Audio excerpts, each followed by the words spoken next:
Hey,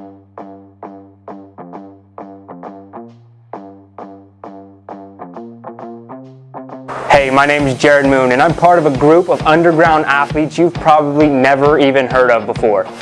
We don't rely on fancy equipment for training, and most of us don't even have gym memberships. In fact, our motivation comes from within. You see, we have jobs, families, and responsibilities, but we still have big goals, and they aren't getting achieved at a global gym. For that reason, we have to do things differently. Our training has to be smarter. We don't have every piece of equipment known to man or a ton of time to train, and we don't need it, because we are achieving amazing things without it. So how do we do it?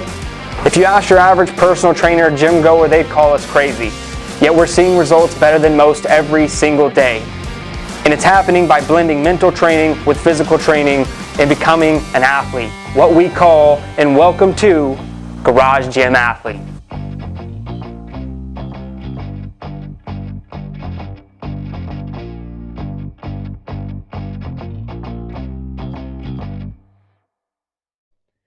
All right, ladies and gentlemen, welcome to the Garage Gym Athlete Podcast. Jared Moon here with Joe Courtney. What's up, Joe? Hey, how's it going? It's going pretty well, man. And we have Evan Combs, man. How you doing? Doing great, man. How you guys doing? Doing fantastic. This is a reattack. So we've had a few reattacks this season and all the way back to season one. It's been a while. Season one was we were recording that 2017, towards the end of 2017. Is that right, Joe? Oh, yeah. Yeah. So this is the perfect reattack, to like just hear updates about where you've been, what you've done, how's training been going, all of that stuff.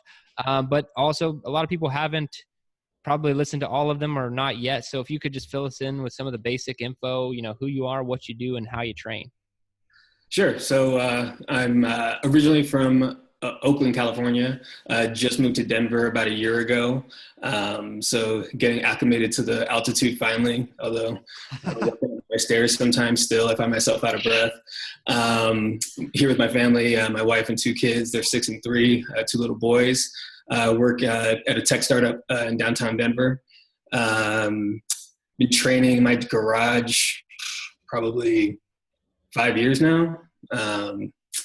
And following the Garage Gym Athlete training for probably, 3-4 years. And I don't know what else am I missing? It sounds like it, man. I remember when we did talk to you, you were like right at the start of moving. I remember we were about to go. I think we had just decided that we were going to move. We were just like in the midst of preparing to get the house ready. So we talked in 2017, we moved Memorial Day of 18. So it was about probably, was it November timeframe? So anyway, 6-7 months prior to us moving. What's the compare contrast on garage gym space in Oakland to now Denver? I think I made a note. My garage gym in Oakland, I think, was about 200 square feet, and this garage is probably 3 times the size of that. So, we were house rich and cash poor, so we decided to get a little bit more space for the family, which translated to more space for the garage gym for me, which is nice. So I was able to upgrade the rack a little bit, get a couple new bars, and it's been good. There's no more slope. Also, that's the one thing I was going to ask. Actually, one thing I remember from your episode was you were squatting on the slope, and I was concerned.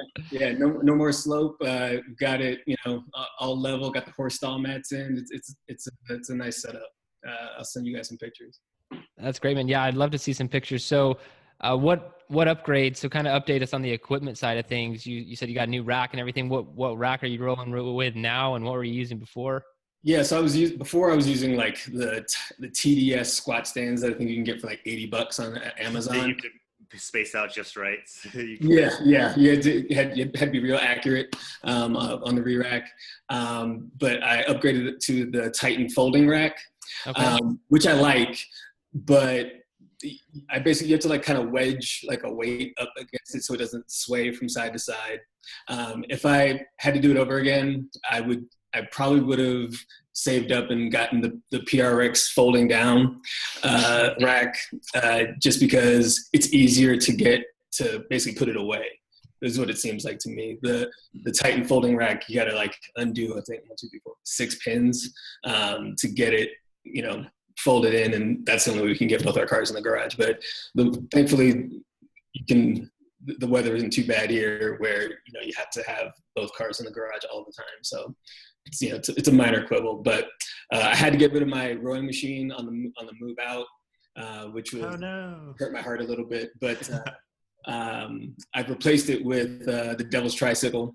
Nice. I've got an old school bronze Airdyne, which I actually I will, it's a word of advice to everybody. If you have, as I say in Latin, juncubus and the truncubus, get rid of that seat and just get like a regular bike seat. And it changes the workout. I mean, I can't tell you the amount of time that I spent like adjusting myself, just because I'm like, when you start pedaling, like you pitch yourself forward or whatever, get a just regular bike seat, and it won't make them easier. It actually make the workouts harder because Okay, so you have like one of the old school, is an actual like Schwinn Airdyne? Yeah, it is. Okay, and so it because that's what I have. So you have one of those giant seats.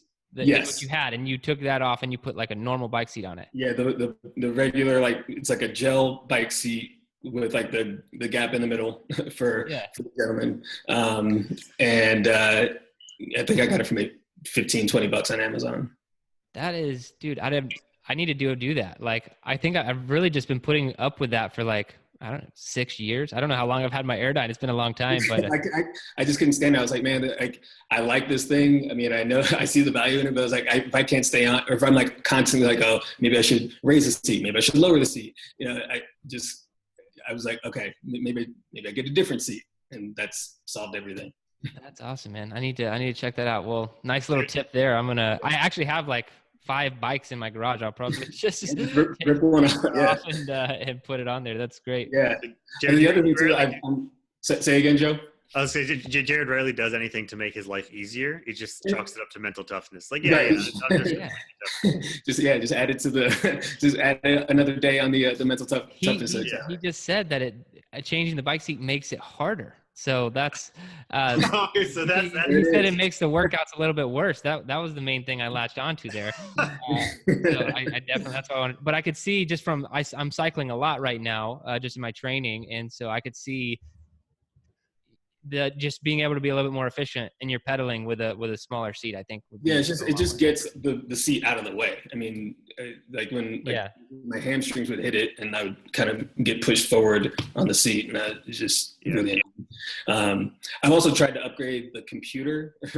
If you have the old school one like I have, it's got like the dial, right? So I took that. I bought like an assault computer, which was about $150, $150. But I have to like jury rig like a mounting system, which I haven't done yet. So I'm kind of just riding blind right now, which is fine. Yeah, that's so mine's not that. I just don't have a dial. It's digital, but my boys unplugged it the other day, and it took me like several minutes of pedaling to figure out what's going on and why I hadn't burned a single calorie yet, or hadn't registered a single calorie. I was like, okay, I know I'm not like going super fast here, but like, I feel like I'm putting in some work at least. And, like I'm extra weak today somehow. It is just unplugged. Maybe it's the keto coming back. Yeah. All right, man. Well, tell me about this. That's quite a transition. So Oakland to Denver, you have altitude, climate is quite a bit different. I mean, I've been to both places, but I haven't lived there. So it could be different living there. So just tell me a little bit about that change and how it's been affecting you. So when we got in the summer, it was awesome. I was actually able to kind of not work while my wife started working. I was not working while our oldest son was waiting for school to start. So I was basically hanging out with him and working out outside, and like the weather was awesome. The altitude I was dealing with, like I would go on, like 400 meter runs, and definitely, I mean, in high school I could run like in the 50s. Like now I'm probably good in the 70s, but like when I first got here, it was like I looked at my watch and I was like, this thing's broken.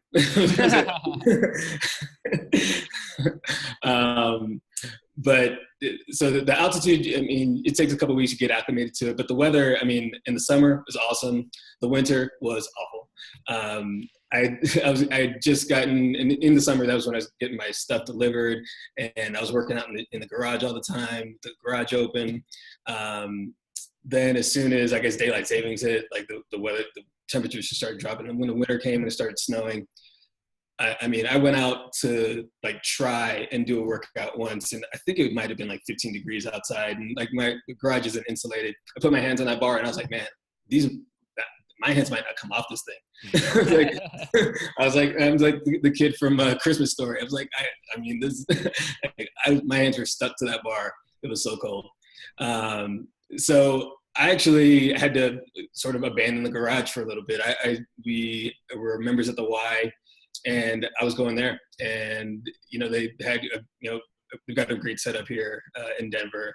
It's also maybe a 3-minute drive or 4 or 5 minute drive from the house.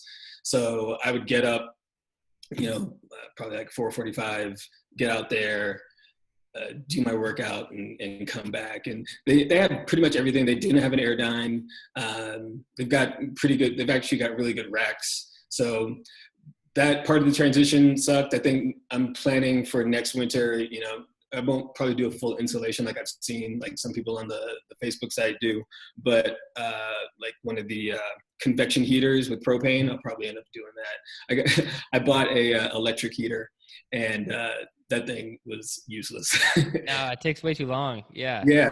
So, and you got to point it at yourself. So it was not gonna work for me.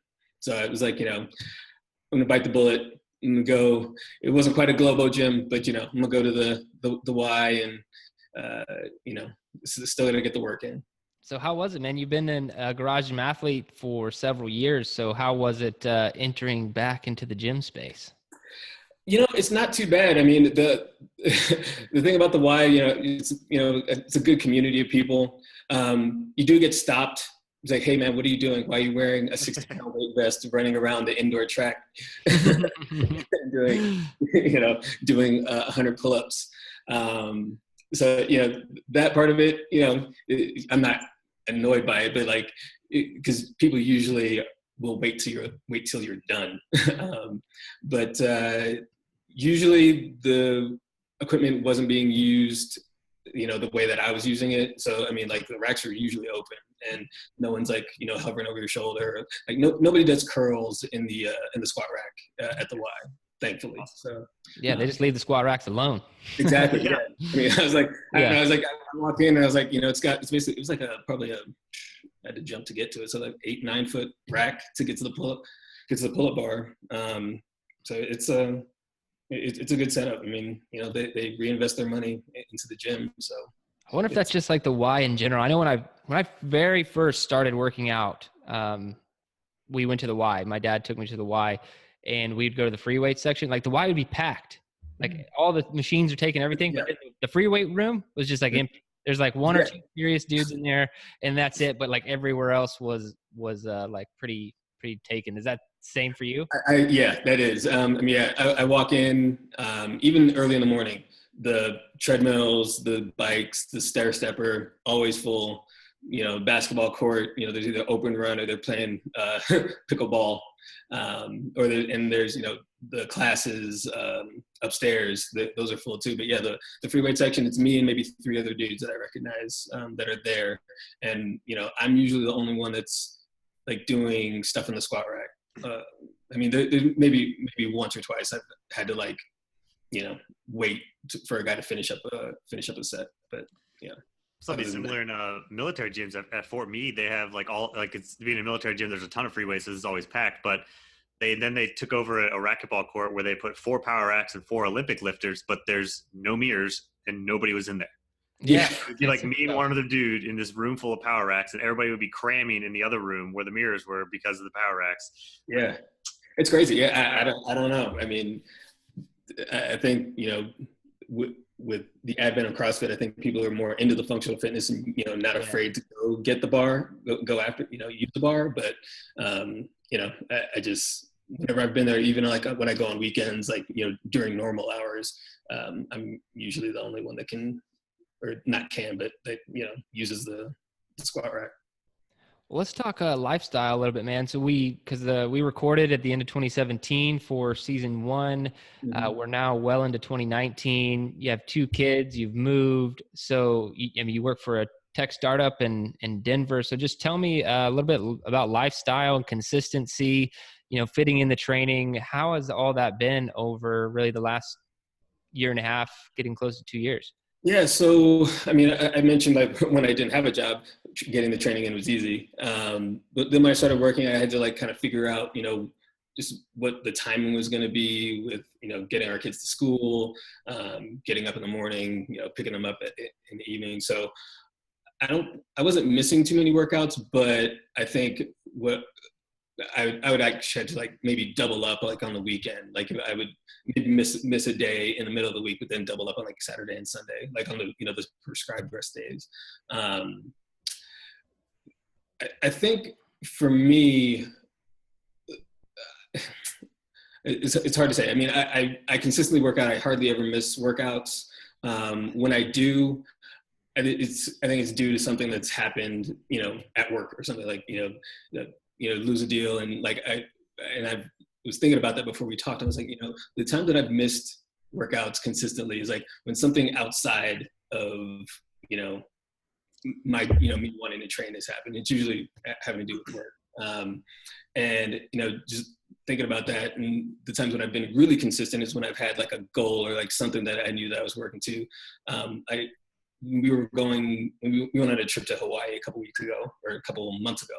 And I was every day up at 4:30 at the gym, and until we left. And even when we were there, I like got like a 2-week temporary membership at the Kauai Athletic Club, and I was there every day. Got up at 6 before everybody else was there, and then we got back. Kind of took a week off, and then got back into it, and kind of just got in the drift of work or whatever. And there's some changes at work, that's probably a little bit more personal than anybody cares about. But then it's, I kind of let that affect my consistency. And, now that I'm verbalizing it, I think about, hey, being more, I guess, mindful of that, in the future, to where, not letting the lifestyle impinge on the training, because it then cascades on, if I'm not training, then I feel bad about myself, because I feel like, you start putting on weight, then it affects how you sort of interact with your family, which sucks for them. Yeah. And me. It's a huge cascade effect, man. That's the smallest thing can trickle. It's what they call it, a keystone habit, right? Like if you have one good habit, it's going to affect multiple other habits. Like when I'm training, I want to make sure that I'm drinking enough water, so I'm hydrated. And I want to make sure that I have good nutrition to support that training. And there's just so many other things. Like what you're saying too is just the mental side of it. Like I'm not a good human being to be around in my family or otherwise if I'm not training. Like I'm a lesser version of myself, probably from some, I don't know, addiction to an endorphins or whatnot. But it doesn't work well with me if I'm not training, for sure. Yeah.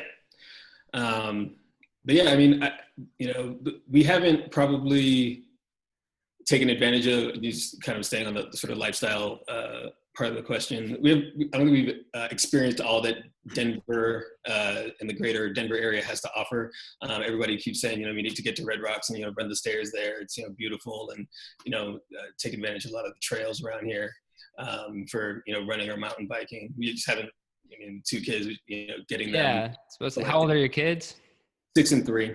Yeah, So. I mean, it's challenging like that. So we moved to Asheville for a year, and we hung out there, and we got to do some stuff, but I mean, it's still kind of limited. Like you kind of you have to bring it to the level of what your children can do, which Right. is necessarily going to be, or how far you can carry them. Yeah, super challenging, or how far you can carry them. So you can live in a really cool spot, but it's not like, I'm not trying to say that your kids like make it bad. It's just you have to plan around that, and that's why it's like with the workout, you gotta scale it to what they can handle. Right. Yeah.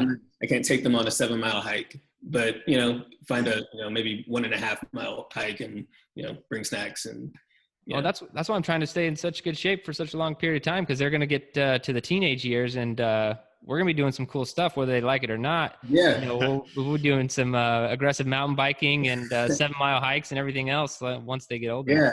No, all of a sudden your kids are gonna be like, "Oh, Dad, I'm going out for the cross country team." It's like, "You want to come with me?" It's like, Yeah. Go out. All right. Well, yeah, I mean, because I see it with my oldest son. I've finally gotten to the point where I'm like, I don't yell at him for doing this, but when the bar is on the rack, he'll go just jump on it and do pull-up or try and do pull-ups. Mm-hmm. And that, like, he was doing that like a year ago, and now he can actually do pull-ups. Like, he can do like Nice. 2 or 3. That's really cool. Yeah. But at first, like, he would grab it, and I think he didn't respect that the bar was not, that it could roll around in the cups. Yeah. And I was like, "Man, your mother will kill me if you slip off this bar and hit your head on."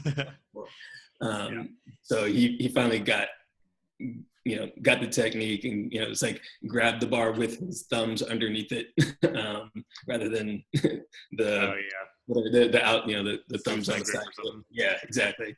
And yeah, so I can tell he already wants to do it. Like, I won't have to tell him.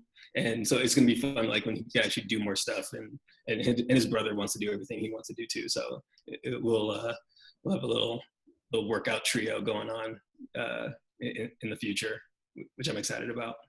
Yeah, man, I'm patiently waiting for that myself. Now, you've been a longtime member of Garage Gym Athlete. I'd love to hear a little bit more about utilization of Garage Gym Athlete, because you've been around for a lot of our changes and track additions and like all this other stuff. So if you don't mind just sharing kind of your experience and how you've used Garage Gym Athlete over the years. And I would just like to hear your point of view.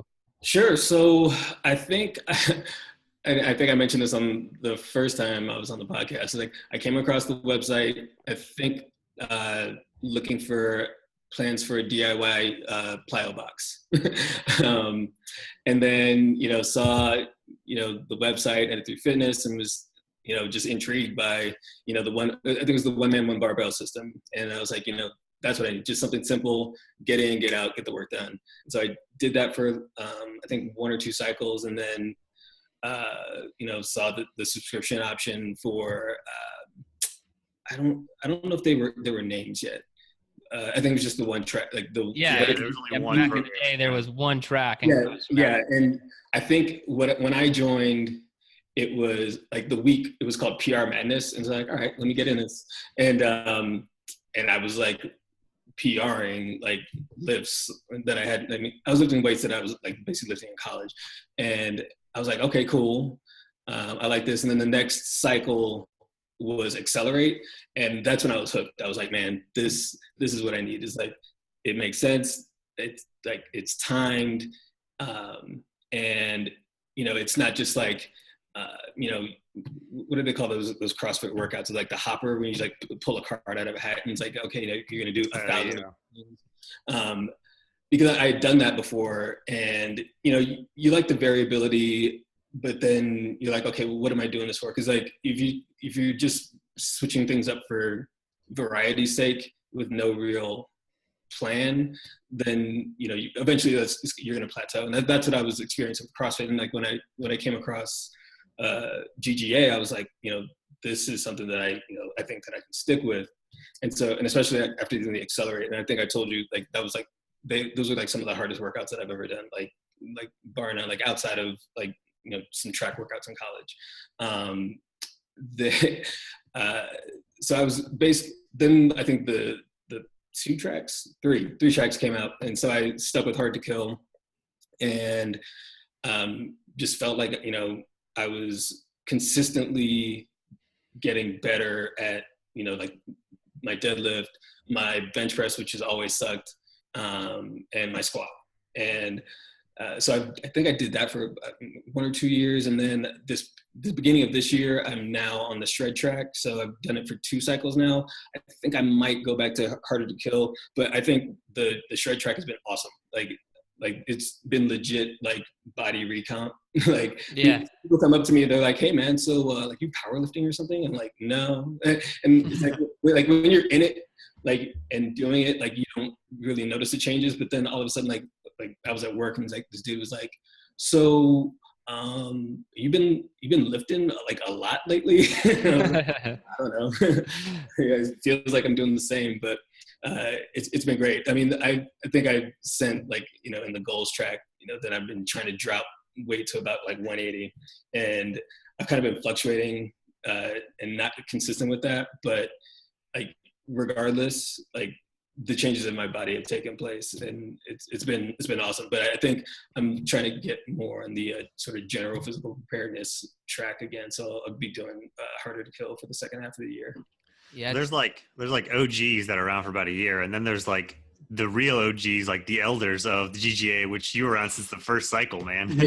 Yeah. Have like a new level. Yeah, man. Because I was like, actually, I remember I downloaded the Grind. Yeah, I was just about to say, I think it was Grind back then. Yeah.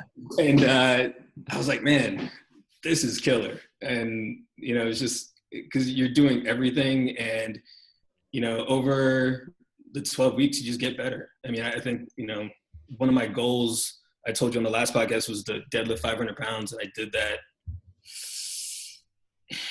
I would say, I think right after the Facebook group got started. So I'm usually not about, like, you know, posting videos, but, you know, everybody else is doing it. Is like, I want to be a part of the community, and, you know, not be that guy. But I was like, you know, this is a goal of mine, and I did it. And so I pulled 515, and on that trip in Hawaii, it was actually Fit Week, and I pulled, like, the 515 was hard.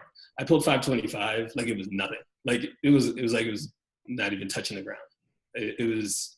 that's awesome. So I'll say that to anybody that wants to try it out, that it works. One thing that I've been more mindful of is the bracing part of, like, lifting. Like, I just used to, like, get in there and just get after it, but, like, not keep my core tight, not screw my feet into the ground. And, like, once you get, and I think I told you guys this when I was squatting, like, trying to get, you know, near the 400-pound range, like, so my back would start to hurt or whatever. And I think he started giving me cues on, you know, just make sure you just kind of basically trying to bow your legs out. And so I worked on that technique, dropped my weight down, you know, kind of got my ego out of the way, built it back up, you know, using that. And I think I squatted 425 that same week in Hawaii, like it was nothing. It was, Wow. It's been awesome. It's been fun. Yeah, hitting some serious numbers, man. And that's, Yeah. you know, what's crazy is, like, I have very similar, like we've talked about on the podcast, I think, before, but, like, I had a 500-pound deadlift, you know, several years ago.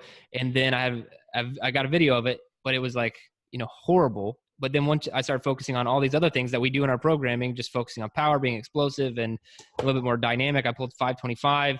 Like you're saying, it's just like, it just came right off the floor. It's not necessarily that I could, you know, lift a ton more than that. It's not like it's a lightweight. It's just, you're more prepared for it. You know, you're a better, more well-rounded athlete. You're not just, like, moving weight slowly. You're able to actually be explosive and powerful. And that's a really big deal in training, man. And you've just seen some phenomenal results and progress and been here for a long time. So I really appreciate you sharing that. That's really, really awesome. No, man, it's great. I mean, I think I speak for a lot of people when Saturday rolls around and you're kind of just waiting for the next week's workouts to come up. So you can, like, what's it going to be this week? It's great, man. That's awesome. All right, man. Well, let's get, we're going to re-ask you these questions, see if anything's changed, or if you want to share something different, that's okay too. So the hardest workout you've ever done? Oh, man. I mean, it was back in the Accelerate days. It was like, it'd be like in the Metcons that I think they must have been like 40-minute, like, AMRAPs or something. I think that you had to, like, finish within a certain amount of time, and I got time capped all the time. It was like 10 rounds over 30 minutes. Yeah. And, like, but I would always get, like, capped at like 8 or 9. But I mean, I'll never forget it. I mean, I've said it before on the last podcast, but it was like a track workout. It was repeat 300s and 150s, 6 times all out, like maybe 2 minutes rest. And like, I remember just like laying on the high jump mat for like 10 minutes afterwards, just seeing stars. But yeah, that's probably the hardest workout. I mean, me and my buddy from when I played at Stanford, we still talk about that workout. But you know what? It reminds me of like kind of your mantra. It's like, it's simple but not easy, and like that's why I like the workout that we do now, because it's simple. I mean, I can't tell you the amount of times that I look at the workouts and I'm like, okay, I'll get through that, no problem. And then all of a sudden, like, you're in round 3 and you're just like, man, I don't know how I'm gonna finish this thing. like I was like, oh man, I'll post like a maybe 18 minutes in that 20, and man, that last round comes around, you're like, man, I gotta hustle to like get under the cap. So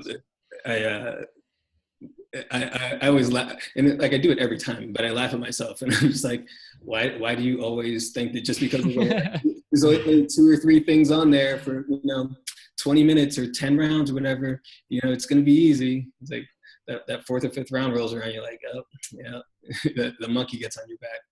Yeah, that's dude, those accelerate ones especially, they sneak up on you fast. If you're trying to meet that time cap, it's a lot of volume in a short amount of time, and makes it very challenging.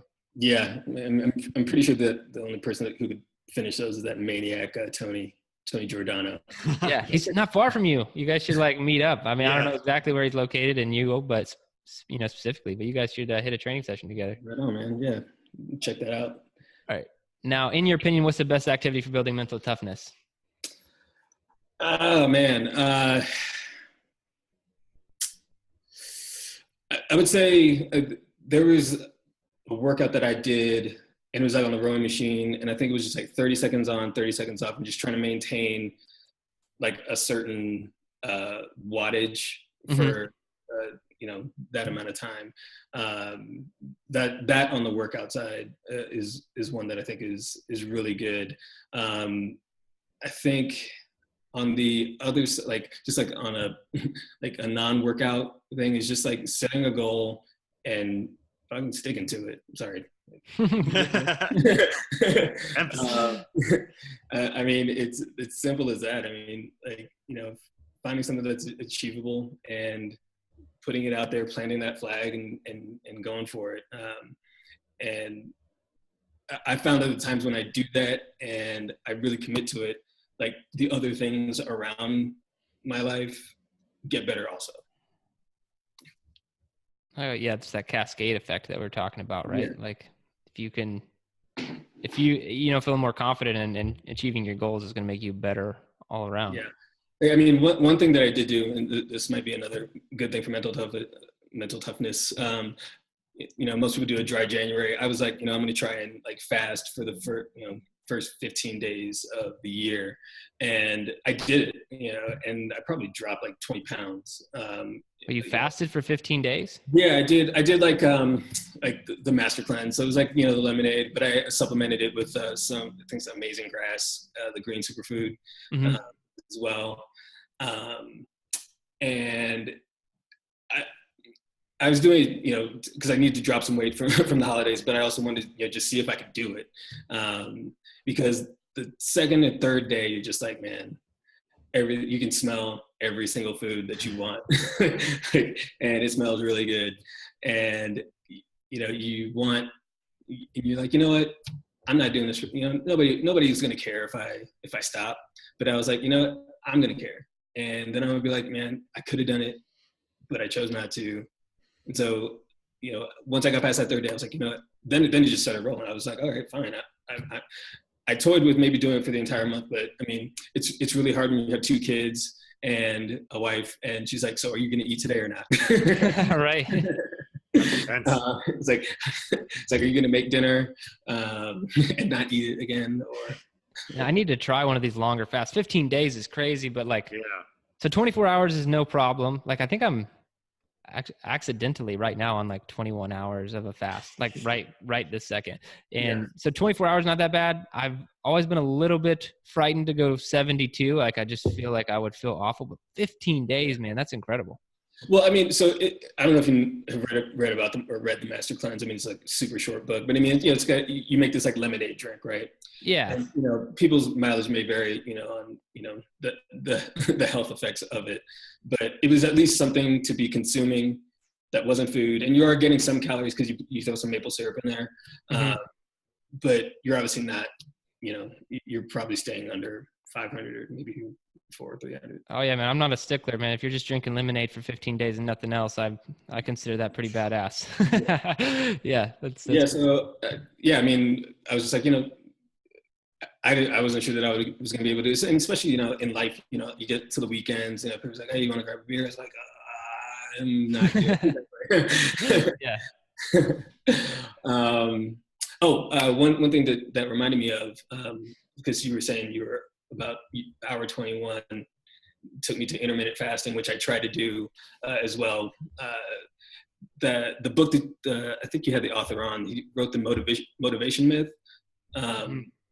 The one thing that he said that helped me a lot when he was talking about the things that you don't do, and like when I told myself I don't eat before 1 p.m., that made intermittent fasting for some reason so much easier. It's like, all right, you wake up, I don't eat before 1 p.m. Boom. I don't know. If people are like looking for like a quick and easy sort of tool, like I would co-sign that. It made it a lot easier for me to like get through the morning at work and not, try and, grab a bag of snacks or whatever. Yeah, that's a great tactic. So are you doing intermittent fasting now? I try to. I mean, I probably, I usually wait to eat until the afternoon. On the back end, sometimes I, push it to like maybe 8 or 9 when I'm snacking on something, but usually like I can keep it in that 1 to 7 window or 1 to 8. Nice. Yeah. All right, man. I don't know if this one's changed or if you want to share something else, but if you could only have one piece of equipment to train with for the rest of your life, what would it be? Yeah, I think I said rings before, which are awesome, but I think a pull-up bar. I know you can do the same things with the rings, but I think the one thing, it's got to be the barbell. But I know the barbell is default for this podcast, but it's just so much you can do with it. For sure. I always thought I was going to have one person on my ring side. I just did some ring dips and ring push-ups the other day, so they're hanging on the rack right now. That's awesome. So we didn't really go over everything you have in your garage, but if you could add something to your garage equipment, what would it be, no matter what the cost? Well, like I said, for practicality, the fold down rack that with the hydraulics would be nice. It's PRX that does that one, right? Like you can like easily like rack it or put it away. I guess I would get a rowing machine back, but I don't know. I like the Airdyne. It's different. It's it's just harder. You can sort of be on the rowing. You can be on the rowing machine, and you can the Airdyne. Like if you're in a workout, I don't know. It's just unmatched. Yeah, it sucks. Yeah, it sucks, but I like it. Oh man, I'm trying to think. I think I have everything I need. I've got kettlebells and med balls, and I haven't really seen anything else that Oh no, sorry, reverse hyper. I need that. There you go. A reverse hyper type setup. Yeah, I think that would be another one for the donkey. a worthy choice. Yeah, that's the only problem. Is like, all the pictures that I see on the Facebook group, these people don't have garage gyms; they have warehouse gyms. Yeah, I know, man. Like I'm always like a little bit embarrassed of my space. Like I'm like, whoa, I don't. You have technically 3-car. Yeah, I have like technically a 3-car garage, but that little tandem spot, like I have a very small space with a very limited amount of equipment, just because I move like every 300 days on average. Yeah. So I don't like to have a big setup, but yeah. Maybe one day I'll do something like that. But yeah, Yeah, I mean, I forgot who it was. He like built like bigger than most CrossFit gyms. Yeah. Like in his, like on his land. I'm not going to say like at his house, like on his land. Yeah. So I was like, that's impressive, man. That's really cool. It was amazing. I was like, oh, okay. Now I have That's what we're doing. Yeah. We're gonna have to go. All right, man. So what would your best advice be for all the garage gym athletes out there listening to this right now be? I think before I said trust the process, and I still believe that. Pick a track, stick with it, unless it just absolutely isn't for you. I think plant your flag in the ground and go for it. But the other thing I would say is, just I don't know, just go for it, man. Don't let perfect be the enemy of good. I think that's I'm a nerd. I went to Stanford. It's a thing that, that I've dealt with my entire life. It's like, oh man, things have to be just right before I can get into this workout or, get this thing done. I was, looking at, you look at team builders, like, oh, I don't know what my weights are supposed to be. Something's wrong with it. I don't know how many reps I'm supposed to do, or, I can't get out to the track to do, exactly 400 meters. It's like, just measure it out on Google. If you can't hit the weights that are in there, drop it down and just get the work done. I think that, people get wrapped up in, wanting to do the metrics and, know exactly where they are at all times, when it's like, who's that for? Is it just because, you have this weird perfectionism thing, which I sometimes do? Or is it, are you trying to make excuses to not do something? And I would just, tell people, okay, just get out there, get under the bar and go.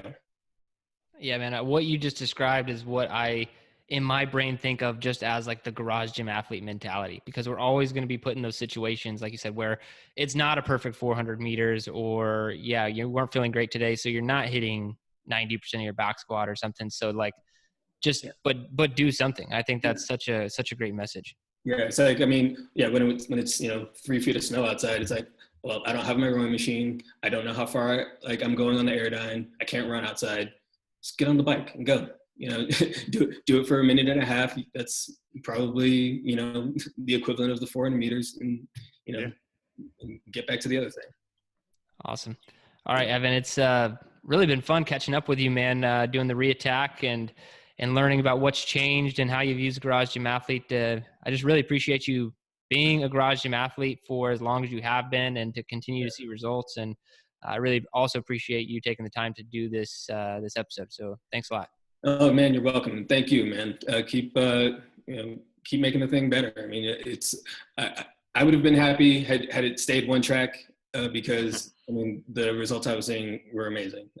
But now that you're branching out and keeping the same philosophy, but working or accommodating more people and more diverse goal types, I think it's awesome. I'm really proud of you for doing it, because it makes the community bigger, and it gets more people in their garages. Awesome. Thanks, man. Right on, man. Thanks.